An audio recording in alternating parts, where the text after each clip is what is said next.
Voilà, c'est bon. Il y a le son, il y a la lumière, tout est parfait.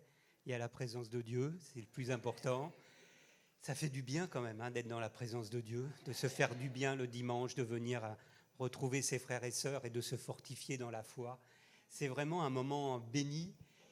Et en même temps, c'est toujours pour moi une question qui se pose, comment allons-nous faire après pour traduire ce que nous avons reçu le dimanche? Comment faire pour le traduire le lundi? Comment faire pour le traduire le mardi, le mercredi, pour pouvoir le traduire dans notre vie de tous les jours? C'est ça le plus important. Parce que c'est bien beau de se faire du bien le dimanche entre nous, mais si derrière, nous ne sommes pas des lumières au quotidien, ça ne va pas servir à grand-chose. On va se faire du bien, c'est vrai, on se fait du bien. Mais le but, c'est bien quand même que derrière, on arrive à traduire cela. Et vous voyez qu'au cours des semaines qui viennent de s'écouler, on a célébré un certain nombre d'événements. C'est comme ça, c'est le calendrier en France qui reprend un peu les événements bibliques, les événements qui ont marqué l'histoire de l'Église. Et on a célébré la fête de Pâques, il y a eu l'Ascension, il y a eu la Pentecôte. Et ce sont des moments qu'on est venu à l'Église. Il y a eu des moments particuliers, on a fait des week-ends, on se fortifie dans la foi. Mais après, il faut le traduire, ça. Il faut le traduire concrètement. Donc après, on peut des fois, peut-être certains d'entre nous, ou quelqu'un, un visiteur qui est là, pourrait se dire, mais tous ces événements dont on parle, c'est un peu des événements du passé, en fait. C'est des choses, d'accord, ça s'est passé il y a 2000 ans, mais au jour d'aujourd'hui, concrètement, ça n'a pas grand intérêt, ça n'a pas grande implication dans ma vie de tous les jours. C'est ça que j'aimerais qu'on arrive à comprendre ce matin. On pourrait avoir cette impression que ce sont des célébrations du passé. Et pourtant, la Bible nous dit que Jésus-Christ n'a pas changé, qu'il est le même hier, aujourd'hui et éternellement. C'est une parole de la Bible, c'est une parole qui est proclamée, une parole qui est vérité, qui est puissante, mais qui quelquefois on a du mal à le traduire dans notre vie de tous les jours. Et pourtant, c'est une réalité. Dieu n'a pas changé, il est le même hier, aujourd'hui, éternellement. Ça veut donc dire que ce que je lis dans la Bible, les choses que je vois faire par Jésus, Jésus peut le faire encore aujourd'hui, dans notre pays, dans ma vie, dans ma famille, là où je travaille, là dans les relations que je peux avoir. Et ça, c'est capital, qu'on arrive à le comprendre, qu'on ne vient pas simplement se fortifier le dimanche, mais qu'on arrive à comprendre que ce Jésus est avec moi partout où je vais me déplacer. En fait, la difficulté, c'est que bien souvent, c'est notre regard qui change. C'est notre vision, c'est notre compréhension qui évolue au fil du temps. Notre compréhension, notre regard sur les choses que nous vivons est amené à évoluer au fil du temps. Notre foi évolue, notre confiance en Dieu évolue, mais pas toujours dans le bon sens.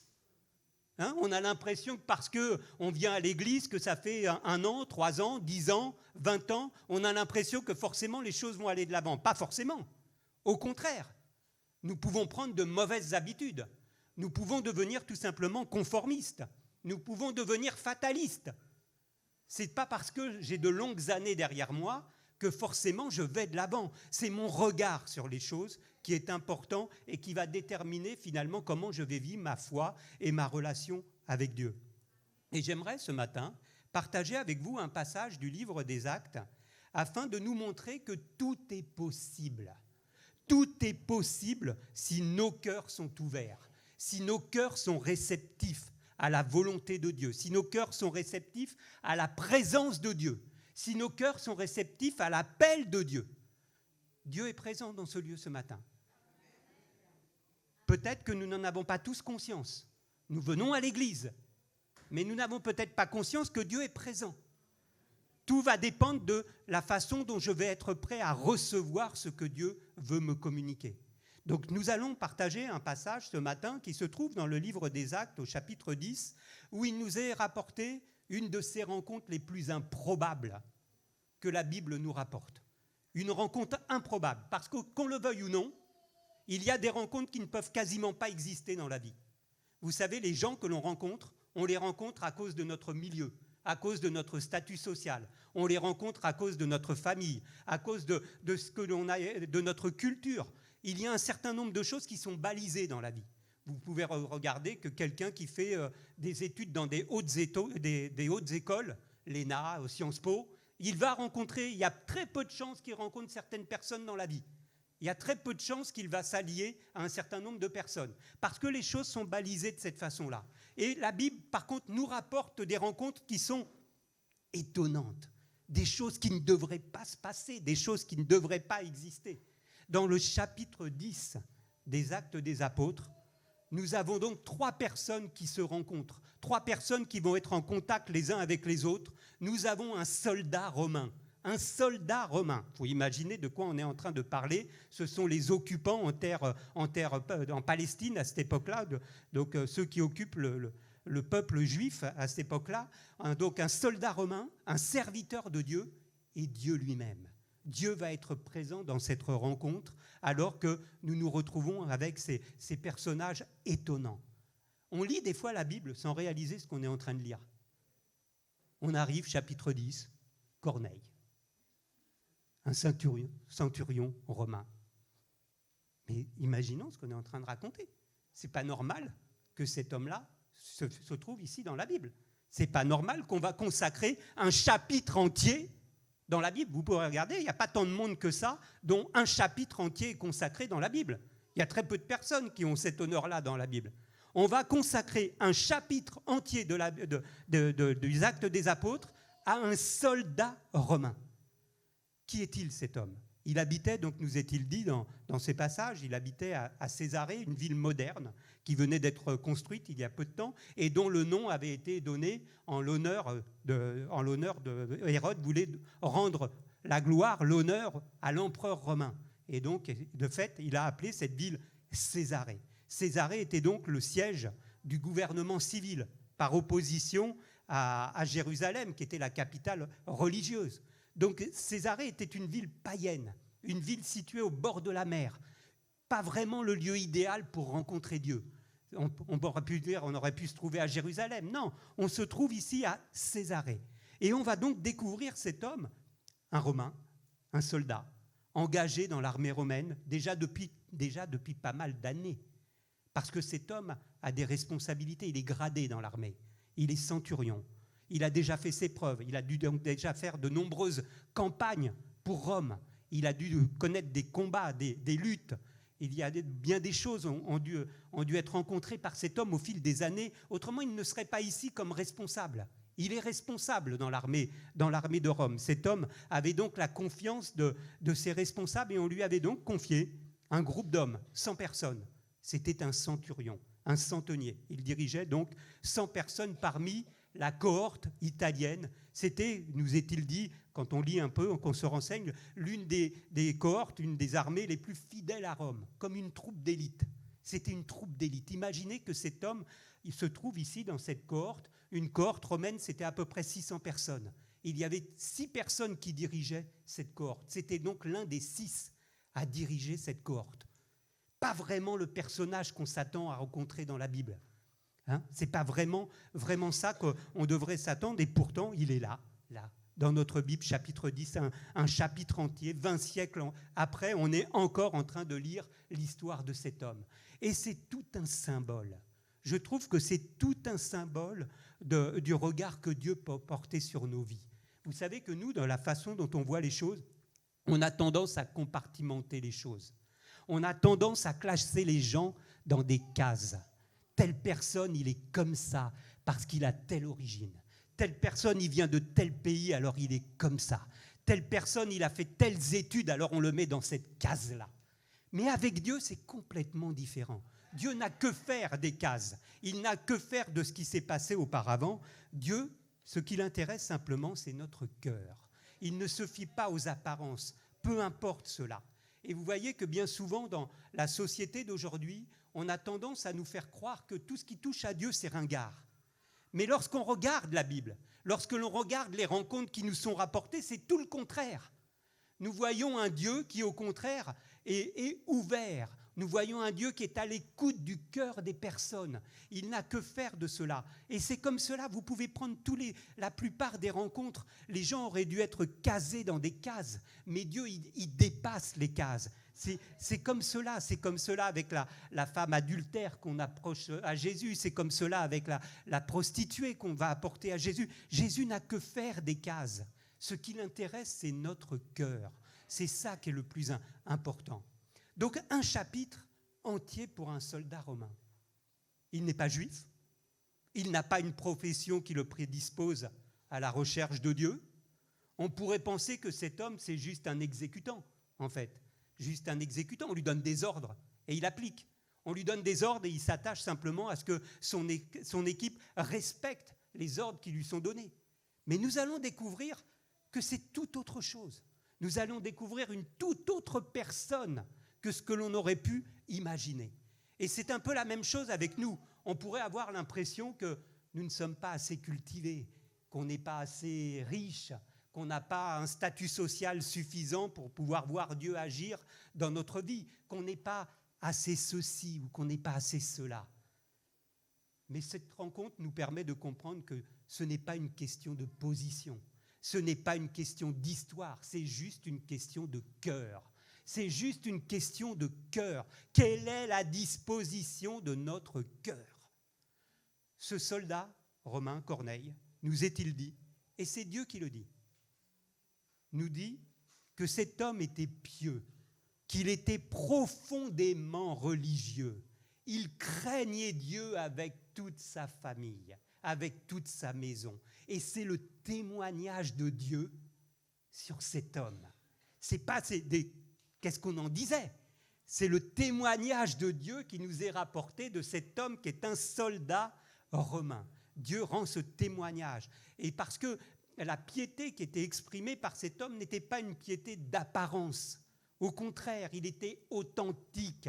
Il faisait des aumônes. Il faisait des aumônes au peuple juif. Lui, le romain, lui, le soldat romain, lui, l'occupant. Il faisait des aumônes au peuple juif. Il était généreux à l'égard du peuple juif. Il priait continuellement. Mais c'est incroyable ce qu'on est en train de lire. On est en train de parler d'un soldat romain. Un soldat romain. Même ses serviteurs rendaient de lui un témoignage. Ses serviteurs, on est à cette époque-là, ils n'avaient pas beaucoup de droits. Et ses serviteurs rendent ce témoignage lorsque plus tard ils iront voir l'apôtre Pierre. Ils vont dire que c'était un homme juste, un homme craignant Dieu. Et toute la nation des Juifs rendait de lui un bon témoignage. Incroyable. On voit donc que cet homme avait déjà une relation avec Dieu. Il avait déjà une vie spirituelle.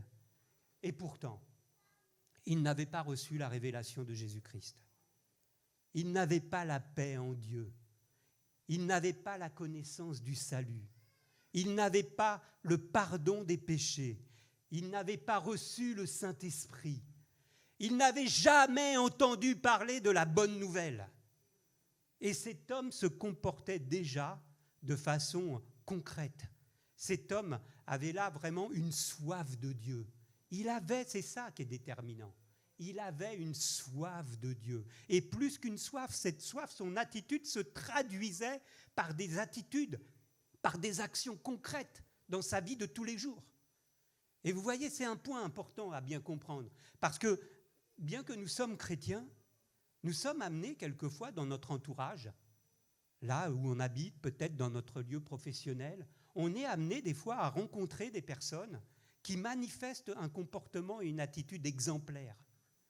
Vous avez sûrement des personnes comme cela autour de vous, des personnes dont vous vous dites « Waouh, ils sont généreux, ils ont une bonne attitude, ils ont un bon état d'esprit ». Vous voyez, on est amené à rencontrer des personnes comme cela et ça nous aide à comprendre ici, des fois, que ces personnes-là, on pourrait même se dire « Mais ils ont même un comportement par rapport à même moi, comment je me comporte ». Wow! Des fois, ça donne un peu à réfléchir. Donc, comprenons bien qu'avec Dieu, il n'y a pas les chrétiens d'un côté et les autres de l'autre. Ce n'est pas comme ça que Dieu voit les choses. Dieu, il voit tout simplement des hommes et des femmes qu'il veut rencontrer, auxquels il veut se révéler. Des hommes et des femmes vraiment où il veut toucher leur cœur, il veut les transformer, leur faire comprendre qui il est. C'est cela qui importe. Le plus important dans notre relation avec Dieu, c'est notre cœur. Je le répète, je le dis, c'est notre cœur, c'est notre désir de lui plaire, c'est notre désir de lui être agréable. Et Corneille se trouve dans cet état d'esprit. Voilà, Corneille est dans cet état d'esprit et Dieu le sait. Corneille a une disposition de cœur à l'égard de Dieu, mais Dieu connaît le cœur de Corneille. Dieu sait comment est Corneille. Dieu sait ce que Corneille est prêt à recevoir. Et donc, étant donné qu'il a cette disposition de cœur, Dieu va se révéler à Corneille. Il va se révéler. Peut-être que nous sommes là ce matin, mais qu'il y a peut-être quelque chose que nous n'avons pas encore réalisé, que nous n'avons peut-être pas encore expérimenté avec Dieu. Mais si nous avons cette soif, Dieu va se révéler à nous. C'est juste une question de disposition de cœur. Que nous puissions balayer, repousser tout conformisme dans notre façon de vivre notre foi. La foi, ce n'est pas juste suivre des règles. On n'a que faire des règles. Dieu n'a que faire des règles. Dans l'Ancien Testament, Dieu n'arrête pas de leur dire qu'il n'a que faire des holocaustes. Ce n'est pas cela qui l'intéresse. Ce qui importe Dieu, c'est notre cœur, c'est notre disposition de cœur. Alors Corneille va avoir une vision. Il va avoir une vision. Il vit clairement, peut-être que j'aurais dû avancer, je parle mais je n'ai pas suivi derrière. Je n'ai pas suivi le diaporama, mais ce n'est pas grave. Il va avoir une vision. Je me remets à la diapo d'avant. Corneille va donc avoir ici une vision. Il vit clairement dans une vision un ange de Dieu qui entra chez lui et qui lui dit « Corneille ».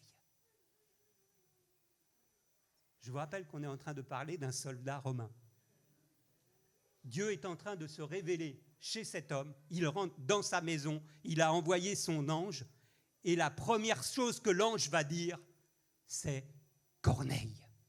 On a chanté tout à l'heure que Dieu nous connaît par notre nom, mais ce n'est pas un mythe, ce n'est pas une formule. Dieu nous connaît par notre nom. Dieu connaît tout de notre vie. Il connaît nos aspirations, il connaît nos difficultés, il connaît nos soupirs. Dieu connaît tout de notre vie. Et c'est cela qui est important au travers de cela. Et pas simplement ses enfants. Ici, il s'agit d'un soldat romain qu'il n'avait pas encore rencontré. Dieu connaît cela. Alors, devant cette vision, Corneille est logiquement effrayé. Il nous est dit, les regards fixés sur lui et saisi d'effroi, il interroge l'ange qui lui répondit « Tes prières et tes aumônes sont montées devant Dieu et il s'en est souvenu. » Les prières du Romain, Dieu les a entendues. Les actions du Romain, à chaque fois que cet homme manifestait quelque chose de concret, de bon, un acte à l'égard du peuple juif, Dieu avait vu concrètement, Dieu s'en souvenait, Dieu savait tout ce que faisait cet homme. Et je trouve ça incroyable, encore une fois, de penser que les prières de ce soldat romain, mais Dieu les connaissait, Dieu les entendait, Dieu voyait tout ce que faisait cet homme alors qu'il ne connaissait pas Jésus-Christ, alors qu'il n'avait pas encore rencontré Dieu. C'est une révélation et une affirmation qui est incroyable pour notre foi. Parce que si Dieu entend les prières du soldat romain, mais alors à combien plus forte raison, il entend les nôtres. Nos pauvres prières, nos prières maladroites, nos soupirs, nos souffrances, Dieu les voit, Dieu le sait. À chaque fois que je fais quelque chose de concret pour le Seigneur, Dieu le sait et Dieu s'en souvient. Rendez-vous compte de cela, mais c'est bouleversant d'imaginer cela. C'était un soldat romain. C'est bouleversant d'imaginer que Dieu savait tout ce que faisait cet homme. Et donc ça veut dire qu'il le sait pour tout ce que toi tu fais. Pour tout ce que chacun d'entre nous faisons devant lui, Dieu le sait, c'est comme s'il le comptabilisait sur notre compte. Tu as fait cela pour moi. Je trouve ça incroyable de penser cela. Corneille, qui plus est, lui ne faisait pas, il nous est dit qu'il faisait des prières continuellement. Mais voyez-vous, Corneille ne connaissait pas Dieu. Donc lui, il ne faisait pas cela dans l'espoir d'obtenir quelque chose. Il ne faisait pas cela dans l'espoir de recevoir un signe. Il ne faisait pas les aumônes en espérant quelque chose en retour. Il le faisait tout simplement parce qu'il pensait que c'était juste devant Dieu. Et ça, c'est quelque chose qui doit aussi nous soulever, qui doit nous inspirer, que quand nous agissons, que nous faisons quelque chose pour le Seigneur, nous devons le faire avec notre cœur pour le Seigneur et non pas en espérant quelque chose en retour. C'est pas comme cela qu'on va être béni dans notre vie. C'est pas comme cela que les choses marchent avec Dieu. Alors, le texte continue et Et donc, évidemment, avec cet état d'esprit, cet état de cœur, évidemment, Dieu va se révéler à Corneille. Et il va lui demander d'aller chercher un de ses serviteurs, l'apôtre Pierre. Nous allons y venir. Opportun que Pierre puisse enfin lui annoncer la bonne nouvelle. Parce que pour le moment, cet homme, il ne connaît pas encore la bonne nouvelle, malgré tout ce que nous avons déjà vu. Mais Dieu lui demande à un Romain, va chercher un homme là-bas qui se trouve à 60 km de chez toi, va chercher cet homme, un juif. Il faut imaginer encore la situation. On est en train de demander à Corneille d'aller chercher un homme qui se trouve à 60 km qu'il ne connaît pas. C'est un juif, lui, il est romain. Et nous, qu'est-ce qu'on aurait fait dans une telle situation ? On se serait dit, mais qui m'a parlé ? C'est quoi ? C'est qui ? Est-ce que c'est vraiment un ange ? Est-ce que c'est pas un piège ? Vous savez, souvent, quand on reçoit un appel de Dieu, une pensée de Dieu, une vision pour notre vie, pour aller vers quelqu'un, bien souvent, on trouve des obstacles, on trouve des empêchements. Mais c'est quoi ? Oui, non, mais c'est peut-être pas vraiment Dieu. Mais Corneille, lui, il ne se pose pas de questions. Il a entendu l'appel de Dieu.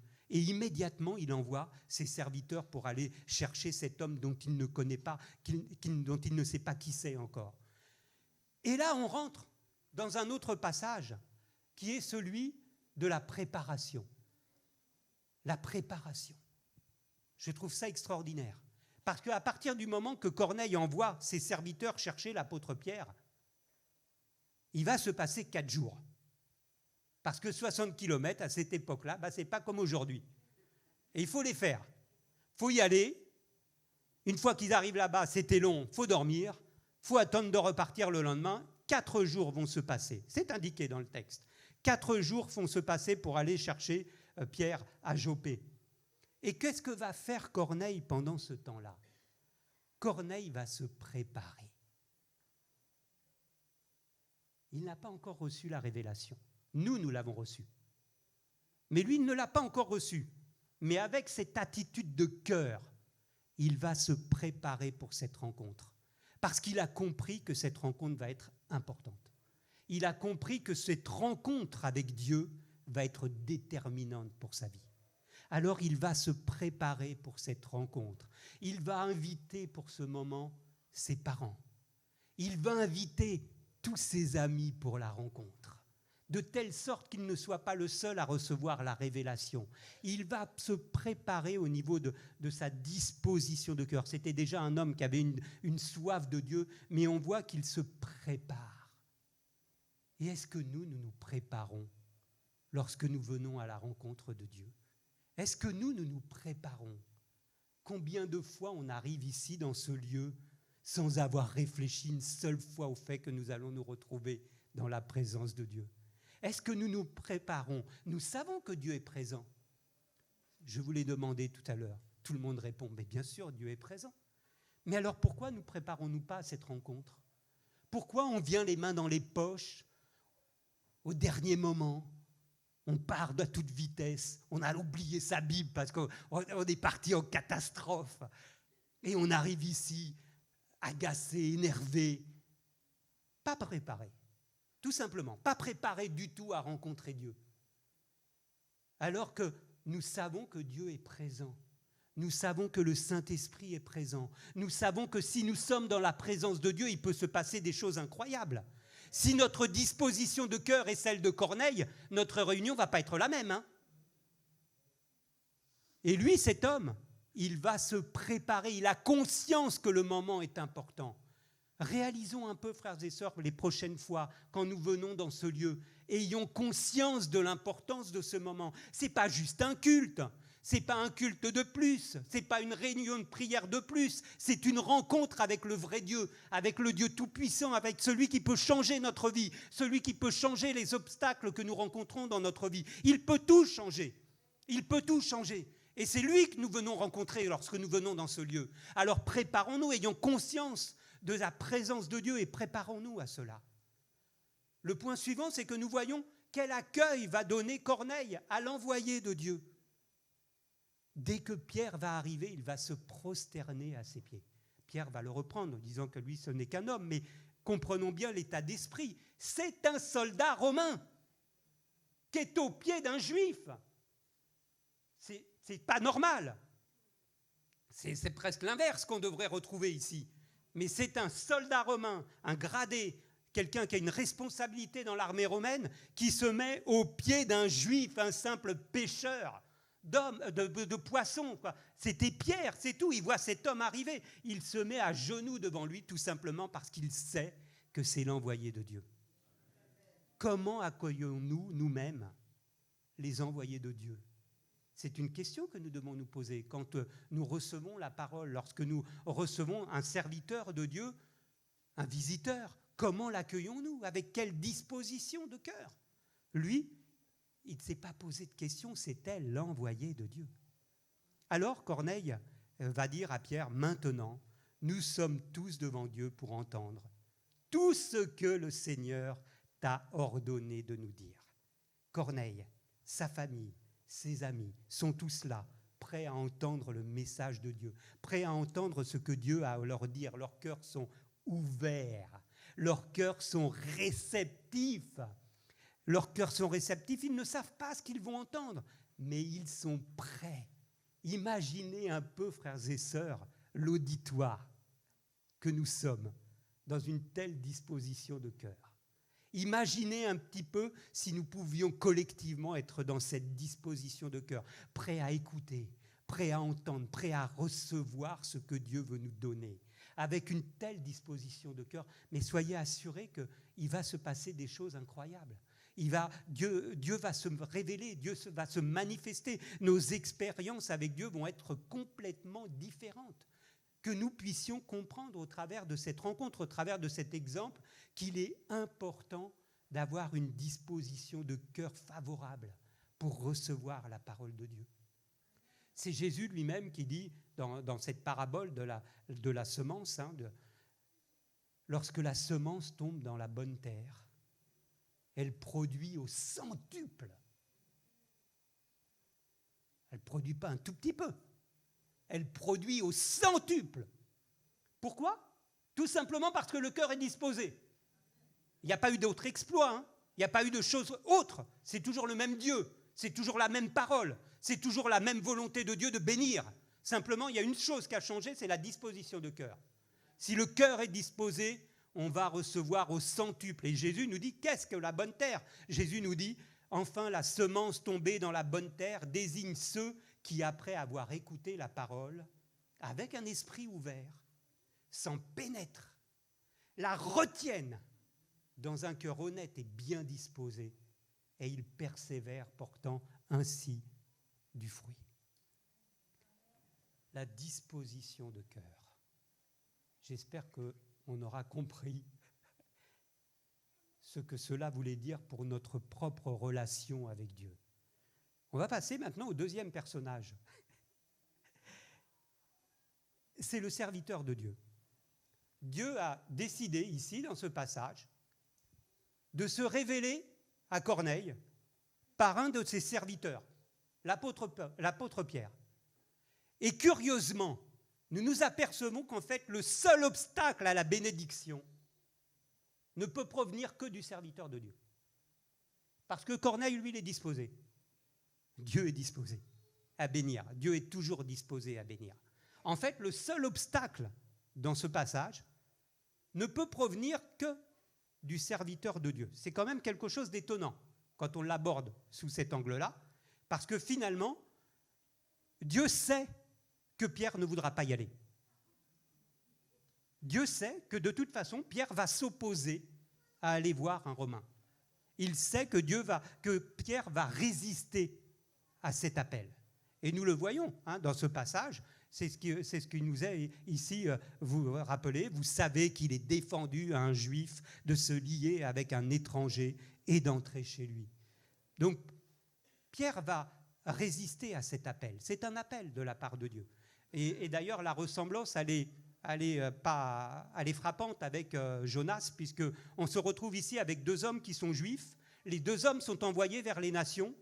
Les deux hommes vont résister au fait d'aller vers l'appel que Dieu leur donne. Les deux hommes vont s'arrêter à Joppé, dans la même ville, et ce n'est pas un hasard. Donc faisons attention, frères et sœurs, de ne pas exclure nous-mêmes des personnes de la grâce. Faisons attention de ne pas exclure de la grâce des personnes par notre propre raisonnement. Faisons attention de ne pas exclure des personnes à cause de leur capacité intellectuelle, à cause de leurs orientations sexuelles, à cause de leur situation dans la société, à cause de leur religion, en se disant celui-là, il est ainsi, il est ainsi. Non, la grâce, elle est pour tout le monde. Alors Dieu va préparer Pierre. Dieu va préparer Pierre pour cette rencontre. Et il va se manifester à Pierre dans une vision. Pierre va tomber en extase, il vit le ciel ouvert, des animaux impurs que Dieu lui demande de manger. Alors, évidemment, Pierre va résister. Mais après avoir lutté contre Dieu, Pierre va finir par comprendre que Dieu lui demande de ne regarder aucun homme comme souillé et impur. Et c'est ainsi qu'il va accepter de se rendre chez Corneille. Et d'ailleurs, au verset 19, il nous est dit,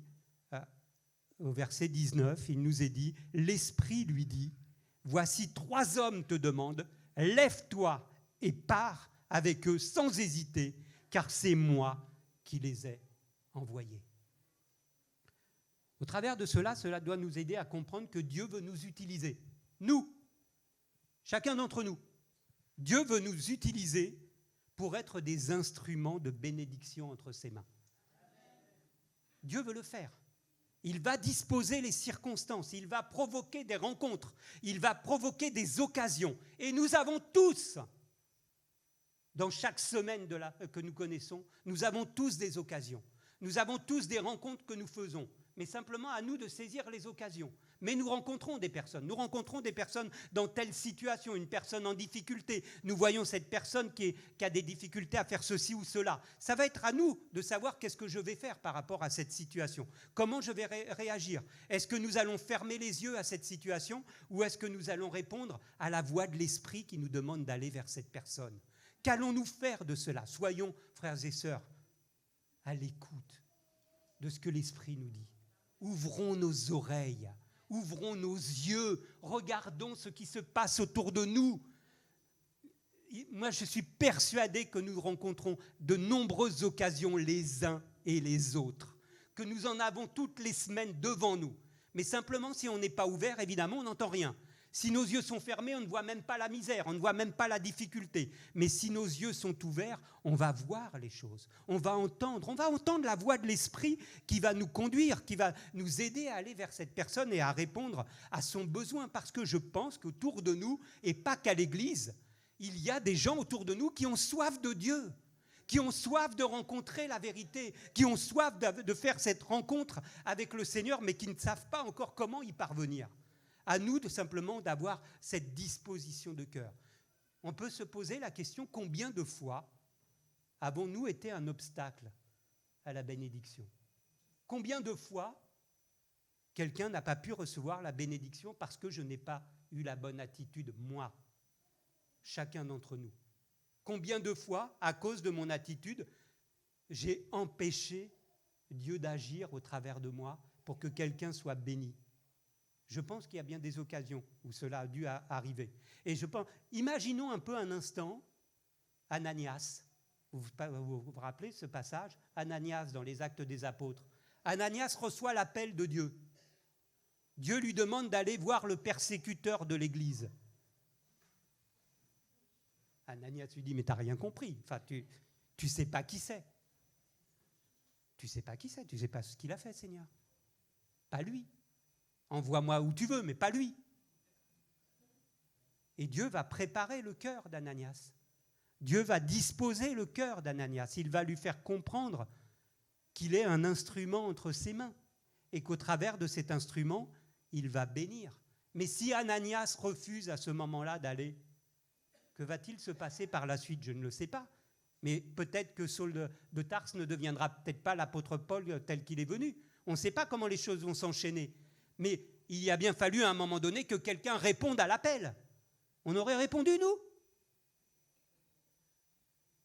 Posons-nous la question. Donc quand Dieu t'envoie vers telle personne qui est en difficulté, telle personne dont tu sais qu'il a tel comportement ou telle attitude, les choses que j'ai citées tout à l'heure, est-ce que nous allons y aller? Soyons à l'écoute de Dieu et laissons-nous conduire par le Seigneur là où il veut nous conduire. C'est cela le plus important. Le dernier point que j'aimerais souligner dans cette rencontre, c'est Dieu. Nous voyons que Dieu est aux commandes. C'est la grande révélation de cette rencontre. C'est Dieu qui est aux commandes. Nous voyons au travers de la rencontre que Dieu connaît tout de nos cœurs. Et ça, c'est rassurant. Il connaît nos actions, il connaît nos paroles, il connaît nos gestes, il sait de quoi sont faites nos journées. Il connaît tout de chacun d'entre nous et il est capable de se manifester par n'importe quel moyen. Dans cette scène qui nous est rapportée, c'est Dieu qui se révèle. C'est Dieu qui amène à se concrétiser les situations. Ce n'est pas Pierre. Pierre n'a été qu'un instrument dans ce passage. Et bien souvent, il nous arrive de nous attribuer des réussites, des actions. J'ai amené tant de personnes au Seigneur. Soyons un peu plus humbles et comprenons bien comment les choses se passent. Quand un cœur est ouvert, quand un cœur est disposé, c'est que Dieu a travaillé le cœur. Nous voyons bien ici que dans ce passage, c'est Dieu qui agit, ce n'est pas Pierre.